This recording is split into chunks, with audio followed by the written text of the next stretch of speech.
এই ঘটনা ঘটার পর এলাকার যিনি প্রতিনিধি এবং মন্ত্রীও তিনি, তার রিয়াকশন শুনেছি।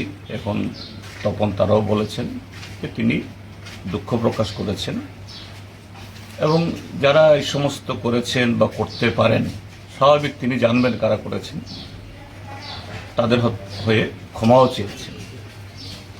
তো আমি আশা করব তিনি যে তৎক্ষণাৎভাবে এখানে এসে তার যে অভিব্যক্তি প্রকাশ করেছেন, দুঃখ প্রকাশ করেছেন এবং তিনি ভবিষ্যতের ঘটনা হবে না বলেছেন, এটা যেন রক্ষিত হয়। এবং এটা শুধু এই বাড়ির প্রতি না,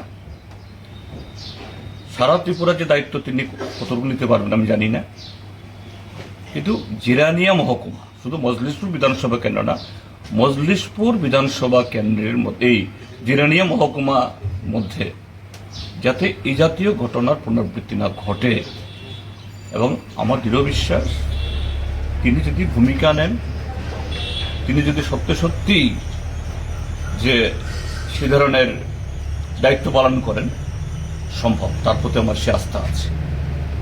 আগামী দিন তিনি এই কাজে, গত 8 বছর যা হয়ে গেছে এই 8 বছর ফিরে আনা যাবে না।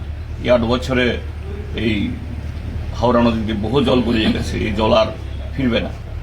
কিন্তু সামনের দিন যাতে ঘটনা না হয়, এই ক্ষেত্রে তিনি ভূমিকা নেবেন, এবং যদি ভূমিকা নেন তিনি এটা করতে পারবেন, এই আস্থাও আমাদের আছে।